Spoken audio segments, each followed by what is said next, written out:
2026 மேஷ ராசிக்கான ராசி பலன்கள்.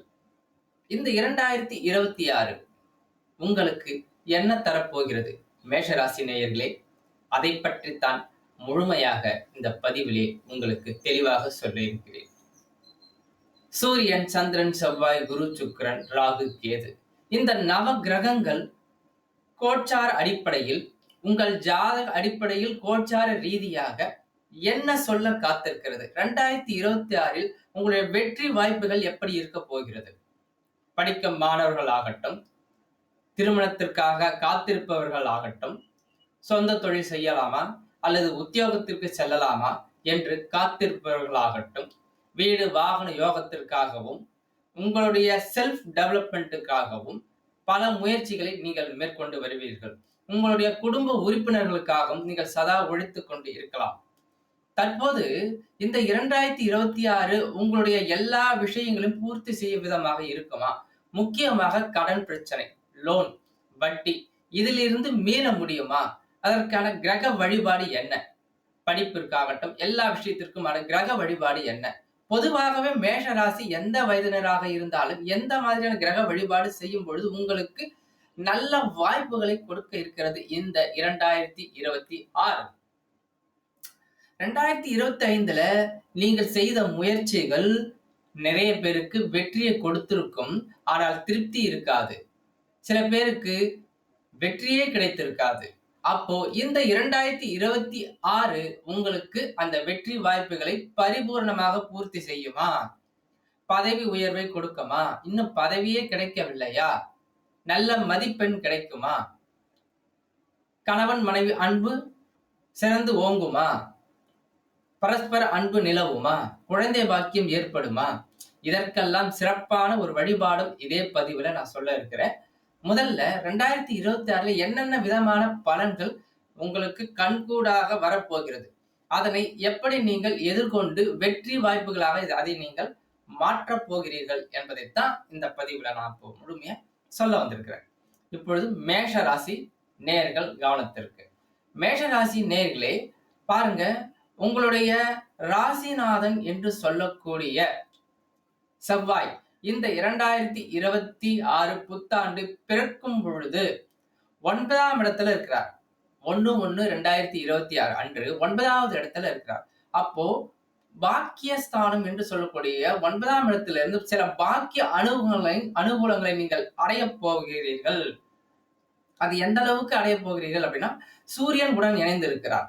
அப்போ 5க்குரிய பூர்வ புண்ணிய பலமும் உங்களுக்கு கிடைக்க போகிறது இந்த 2026. மேலும் சுக்கிரன் நல்ல பண பலம், வருமானம், குடும்ப உயர்வு சம்பந்தப்பட்ட பொதுவான அனைத்து வயதினருக்கும் இப்ப நான் சொல்லிட்டு இருக்கிற விஷயங்கள். அதே போல திருமணம் சம்பந்தப்பட்ட விஷயங்கள் நல்ல அனுகூலத்தையும், வெளிநாடு வெளியூர் ஏற்ற அமைப்புகளையும் உங்களுக்கு நல்ல அனுகூலத்தை கொடுக்க இருக்கிறது.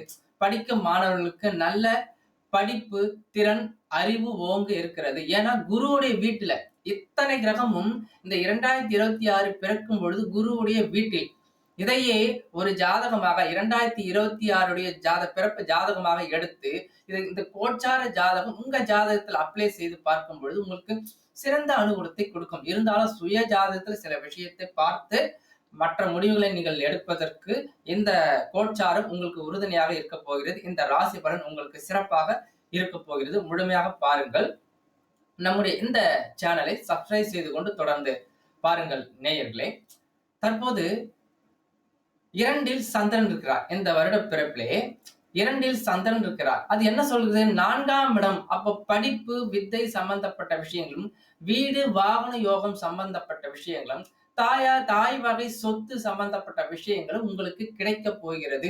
உங்களுடைய ஜாதக பலன், உங்களுடைய சுய ஜாதகம் அடிப்படையில கிடைக்க போகிறது. 3ஆம் இடத்துல குரு இருக்கிறார். அப்போ உங்களோட முயற்சிகள் பார்த்தீங்கன்னா முதல் 6 மாதத்தை விட அடுத்த 6 மாதத்தில் வெற்றி வாய்ப்புகளை கொடுக்க இருக்கிறது.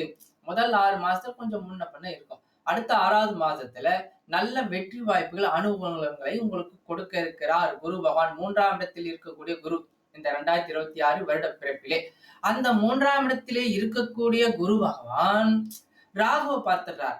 சரி, ராகு எங்க இருக்கிறார் பார்த்தாக்கா மேஷத்திற்கு உங்க ராசிக்கு 11ஆம் இடத்துல.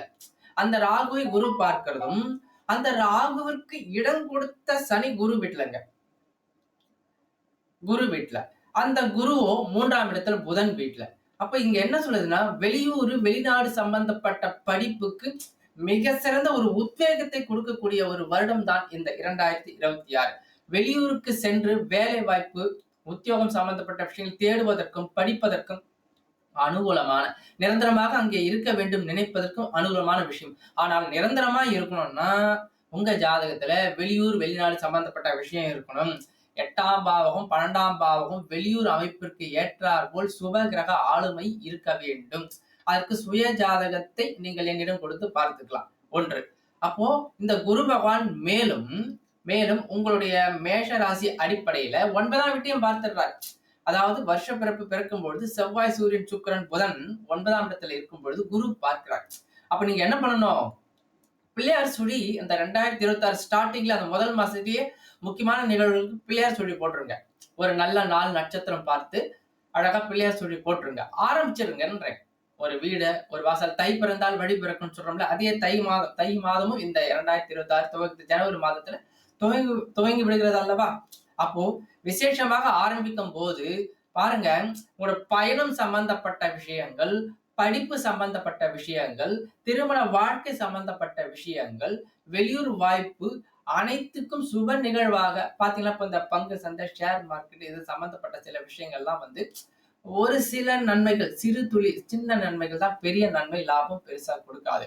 ஆனால் உழைக்கும் வர்க்கத்திற்கு, உழைப்பை நம்பி இருப்பவர்களுக்கு பெரிய ஆதாயத்தை உங்களுக்கு இந்த 2026 விசேஷமா கொடுக்க போகுதுங்க. சரி, அப்ப ராகு என்ன செய்ய போகிறார் இந்த 2026 உங்க மேஷ ராசி 11ல இருந்து? லாபம். மேஷ ராசிக்கு 11ஆம் இடம் லாபம், துன்பம். அதுலதான் ராகு இருக்கிறார். பிறக்கும் போது லாபம் அபிரிதமா இருக்கும். நிறைய ஆசைகளை கொடுக்கும். கொடுத்து இதெல்லாம் செஞ்சா நல்ல லாபம் கிடைக்கும் அப்படின்ற ஒரு எண்ணத்தை கொடுக்கும். குரு பார்வை இருக்கிறதுனால அதை நிவர்த்தியும் செய்யும், அந்த ஆசையை நிறைவேற்றும். ஆனால் அது நியாயமான அளவான ஆசையாக இருக்க வேண்டும். உங்கள் ஜாதகத்துல நல்ல தசாபுத்தி, சேஃப்டியா பாதுகாப்பான தசாபுத்தியாக நடந்து கொண்டு இருக்க வேண்டும். ஒருவேளை நீங்கள் மேஷ ராசியாக இருந்து, உதாரணத்துக்கு சொல்றேன், மேஷ லக்னமாகவும் இருந்தால் உங்களுக்கு தற்போது புதன் தசா நடந்தால் இப்போது வியாபாரம் சம்பந்தப்பட்ட விஷயமோ, புதிய விஷயம் சம்பந்தப்பட்ட விஷயமோ துவங்க ஆசை வரும். ஆனால் லாபம் குறைவாக இருக்கும். ஏன்னா மேஷ ராசிக்கு அல்லது மேஷ லக்னத்துக்கு புதன் முழு நல்லவர் இல்லை, முழு லக்ன பாவராக இருக்கிறார். அவரும் 9ஆம் இடத்திலேயே இருக்கிறார், செவ்வாயோடு இணைந்து. அப்போ வெற்றி வாய்ப்பு, உங்களுக்கான சாதிக்கும் தன்மை 60-80% இருக்கு. அதே சமயம் புதன் இந்த ராசிக்கு சற்று நன்மை தராதராக இருக்கிறதுனால 20% தொந்தரவும் இருக்கு. அதையும் அலசி ஆராய்ந்து டாக்குமெண்ட் சம்பந்தப்பட்டது, கையெழுத்து போடுறது, ஜாமீன் போடுறதெல்லாம் கவனமா இருக்கணும் இந்த 2026.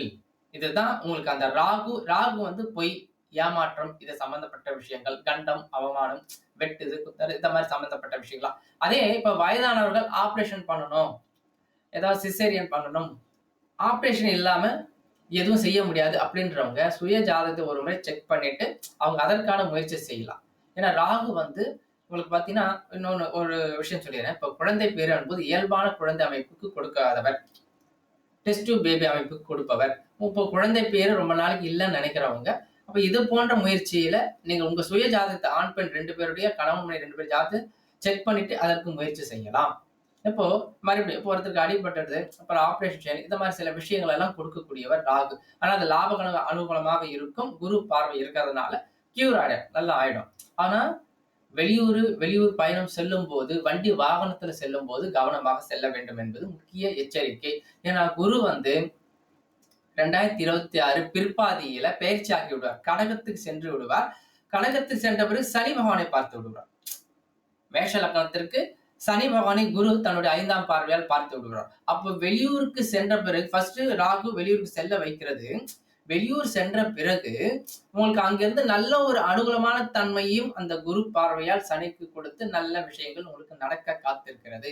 ஆனாலும் உங்கள் சுய ஜாதகத்துல வெளியூர் வெளிநாட்டு அமைப்பு இருந்தால் நிரந்தரமான ஒரு நல்ல தன்மையை கொடுக்கும். இல்லைன்னா கொஞ்ச நாளைக்கு போயிட்டு திரும்ப நீங்கள் உங்களுடைய சொந்த நாட்டிற்கு வரவழைத்துவிடும். நீங்கள் சொந்த ஊருக்கு வர வேண்டி வரும். இதுதாங்க சரியான நிலவரம். அப்போ குரு, சனி, ராகு. சரி, கேது என்ன செய்கிறார்? இந்த 2026ல என்ன செய்ய போகிறார்?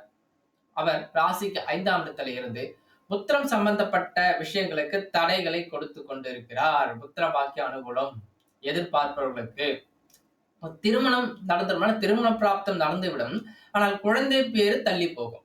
அந்த கேது உங்களுக்கு ராகு கேது கோச்சாரம், ராகு கேது பயிற்சிக்கு பிறகு அந்த புத்திர பாக்கிய அனுகூலத்தை கொடுத்துவிடும். அப்போ இது என்ன பண்ணும்? 2026 பிற்பாதியில இருந்து குழந்தை பாக்கியத்துக்கான அனுகூலம் கேது விடுபட்டு விடும். கேது அந்த வீட்டை விட்டு நகர்ந்து விடுவார். ராசிக்கு 5. அப்போ நீங்கள் செய்யக்கூடிய முயற்சி சக்சஸ் எல்லாமே சிறப்பாக இருக்கும். வீடு வாகன யோகம் உங்களுக்கு அமைய போகுது. நல்ல விஷயங்கள்லாம் நடக்க இருக்கிறதுங்க. நிறைய நல்ல விஷயம். உங்களுக்கு 80% நிறைய நல்ல விஷயங்கள் நடக்கும். சரி, ஒரு சின்ன மைனஸ் இல்ல பெரிய மைனஸ்னு எடுத்துக்கலாம். என்னன்னா, மேஷ ராசிக்கு 7 சனி நடந்துட்டு இருக்குது. அப்போ இந்த 2026ல 12ஆம் இடத்தில் இருக்கக்கூடிய சனி பாருங்க, குருவோட பார்வையில 2026 பிற்பாதியில தான் 6 மாசம் அப்படி புரிஞ்சுக்குங்க. பிற்பாதியில தான் இந்த 7 சனி தாக்கம் கொஞ்சம் குறையும். முற்பாதியில 7 சனி தாக்கம் நிறைய சோதனைகள் கொடுப்பார். ஆனால் அது சாதனையாக பிற்பாதியில் அது நடந்துவிடும். அப்போ பொறுமை எந்த அளவுக்கு நீங்கள் பொறுத்திருக்கிறீர்களோ, பொறுத்தார் பூமி ஆழ்வார் என்ற தத்துவப்படி எந்த அளவுக்கு நீங்கள் பொறுத்திருக்கிறீர்களோ அந்த அளவுக்கு நல்ல ஏற்றங்களை 2026 பிற்பாதியில் பினிஷிங் சூப்பரா நன்றாக இருக்கும். இருந்தாலும் உங்க ஜாதகத்துல என்ன லக்னம், என்ன தசாபுத்தி நடக்குது, இதன் அடிப்படையில நடக்குங்க. இன்னும் வேற ஏதாவது உங்களுக்கு விஷயம் தெரிய வேண்டும் என்றால் உங்களுடைய ஒரு கேள்வி உங்க ராசியை போட்டுட்டு இந்த அமைப்பு நடக்குமா அப்படின்னு நீங்க கமெண்ட்ஸ்ல கேட்டாலும் நிச்சயமாக நான் உங்கள் கமெண்ட்ஸை பார்க்கும் பட்சத்துல உங்களுக்கு அங்கே பதில் தாராளமாக கொடுப்பேன். என்னிடத்தில் ஜாதகம் பார்க்கணும்னு நினைச்சீங்கன்னா என்னுடைய செல்போன் நம்பர் இங்கே ஸ்கிரீன்ல நான் கொடுத்திருக்கிறேன். அதனையும் பார்த்து நீங்கள் வாட்ஸ்அப்பில் தொடர்பு கொள்ளலாம் என்பதை மகிழ்ச்சியுடன் தெரிவித்துக் கொள்கிறேன். அடுத்து ஒரு பரிகாரம் உங்களுக்கு சொல்றேன்னு சொல்லியிருந்தேன். என்னன்னா, ராகு பகவானுக்கு 4 நெய் தீபங்கள் இந்த வருட ஆரம்பத்திலே அந்த மாசத்துல எப்போ வேணாலும் உங்களுக்கு வாய்ப்பு கிடைக்கும் போது 4 நெய் தீபங்கள் உங்களுக்கு சௌகரியப்பட்ட கிழமை, சனி ஞாயிறு தான் விடுமுறைன்னா சனி ஞாயிறுல போய் தாராளமா ஞாயிற்றுக்கிழமை கூட போய் ராகு பகவானுக்கு 4 நெய் தீபம் ஏற்றி விட்டு வர வேண்டும். வேற அக்கம் பக்கம் கோவிலுக்கு செல்லாமல் அந்த குறிப்பிட்ட கோவிலுக்கு மட்டும் போயிட்டு வீட்டுக்கு வந்துடணும். இன்னொரு நாளைக்கு நீங்க எல்லா கோவிலுக்கும் போகலாம். இது பரிகாரம் அல்ல, ஒரு தெய்வ வழிபாடு. இதை செய்யும் போது எல்லாவித அனுகூலமும் உங்களுக்கு எல்லாவித லாப அனுகூலமும் எல்லா வயதினருக்கும் எல்லாவித லாப அனுகூலமும் கொடுத்துரும். சரி, இந்த வழிபாடை நீங்க போகவே முடியல கோவிலுக்குன்னா உங்கள் ரத்த சம்பந்தம் உள்ள உறவுகள், உங்களோட உடன் பிறந்தவர்கள் அல்லது அப்பா அம்மா, உங்கள் குடும்ப உறுப்பினர்கள், உங்கள் ரத்தம் சம்பந்தப்பட்டவர்கள் இந்த உங்களுக்காக அதை செய்யும் பொழுது அல்லது நீங்கள் உங்கள் பிள்ளைகளுக்காகவோ அல்லது உங்கள் கணவர் அல்லது உங்கள் மனைவி உங்க வீட்டில் உள்ள குடும்ப உறுப்பினர்களுக்காக உங்க ரத்த சம்பந்தம் உள்ளவர்களுக்காக நீங்க அந்த பிரார்த்தனை பண்ணலாம். அவங்களுக்கு வந்து தெய்வ நம்பிக்கை எதுவுமே இல்லைனாலும் பரவாயில்ல, நீங்க அதை செய்யும் பொழுது நிச்சயமாக ரத்தம் ஒன்றுதானே, அந்த ஒரே ரத்தம் தானே ஓடுது. அப்போ நீங்க அதை வழிபாடு செய்யும் போது அந்த வைப்ரேஷன் அவங்களுக்கும் போய் சேருங்க. இதைத்தான் இந்த மேஷம் உங்களுக்கு தெளிவா சொல்லுது. மேஷ ராசி 9ஆம் இடத்துல இருக்கிறார் பாருங்க. இது பாக்கியம், பூர்வ புண்ணிய அதிபதி அங்க இருக்கிறார்ல, பாக்கியம் மற்றும் பூர்வ புண்ணியம் சேர்ந்து இருக்கு. நீங்க செய்யக்கூடிய செயல் உங்களுக்கு மட்டுமல்ல, உங்களுக்கும் அனுகூலம், உங்கள் குடும்ப உறுப்பினர்களுக்கும் அனுகூலம். அற்புதமான ஒரு ஆண்டு இந்த 2026. எனவே தெய்வ வழிபாட்டுல இன்னொரு குறிப்பு சொல்லிடுறேன். அரச மரம், வேப்ப மரம் ரெண்டும் ஒன்னாக இருக்கப்பட்டு அங்கே நாகம் பிரதிஷ்டை பண்ணியிருப்பாங்க. நிறைய பேர் வேண்டுதலுக்காக பண்ணியிருப்பாங்க, சில பேர் பூஜைக்கு செய்யணும்னு செய்திருப்பார்கள். விநாயகர் இருப்பாரு, அங்க நாகம், விநாயகர் இல்லைனாலும் அந்த நாகம் பிரதிஷ்டை செய்யப்பட்டிருக்கும். ஒரு சிறப்பு பல கோவில்ல இருக்கு, பல இடங்கள்ல இருக்கு. அதை விசாரிச்சு அந்த இடத்துக்கு போயிட்டு 4 நெய் தீபம் அழகாக ஏத்திட்டு வரலாம். படிப்பு மற்ற விஷயங்கள், தொழில் சார்ந்த விஷயங்கள், எல்லா அனுகூலத்தும் வெற்றி வாய்ப்புகள் கிடைக்க வேண்டும் என்றால் கிழக்கு திசையில அழகா ஏற்றலாம். கிழக்கு முகத்துல உங்களுக்கு எதிரி தொந்தரவு அதிகமாக இருக்கு, அதுல இருந்து விடுபடணும் அப்படின்னு நினைக்கிறேன்னா எதிரி தொந்தரவு, அது எதிரி யாராக வேணாலும் இருக்கலாம். எந்த படிப்பு விஷயத்திலோ அது தொழில் விஷயத்திலோ, அது வீட்டிலோ எங்க வேணாலும் உங்களுக்கு எதிர்ப்புகள் வருகிறது, அதிகமா வருதுன்னு நினைச்சீங்கன்னா, தெற்கு திசையில இப்ப 4 பக்கம் இருக்குது இல்லையா? இப்போ அதுல தெற்கு திசையில 4 நெய் தீபத்தை அங்க இருக்கும் இடத்தின் வசதி பொறுத்து ஏற்றி ஏற்றி வைத்துவிட்டு வாருங்கள். இது ரொம்ப விசேஷமான ஒரு அமைப்பு. எனவே மேஷ ராசிக்கு 60லிருந்து 80% அனுகூலமான விஷயம் இந்த 2026. தொடர்ந்து இந்த சேனலை பாருங்கள். புதிய நேயர்கள் நம்முடைய இந்த சேனலை சப்ஸ்கிரைப் செய்து கொண்டு பெல் பட்டன் கிளிக் செய்து கொண்டு தொடர்ந்து பாருங்கள். ஜாதகம் பார்க்க வேண்டும், ஜாதகம் படிக்க வேண்டும் என்றால் என்னுடைய இந்த வாட்ஸ்அப் நம்பரில் தாராளமாக தொடர்பு கொள்ளலாம். நான் கடந்த 10 ஆண்டுகளுக்கு மேலாக இந்த ஜோதிட துறையில் இருக்கிறேன் என்பதை இங்கே நான் சொல்ல கடமைப்பட்டிருக்கிறேன். பல ஜோதிட மாணவர்களை உருவாக்கி இருக்கிறேன். பாடம் நடத்திட்டு வரேன் வாட்ஸ்அப்லயும் நேரடி பயிற்சியாகவும். இது சம்பந்தப்பட்ட விஷயங்கள் கீழே டிஸ்கிரிப்ஷன் பாக்ஸ்ல கொடுத்திருக்கிறேன். பார்த்து பயன்பெறுங்கள். வாழ்த்துக்கள் மேஷராசி நேயர்களே.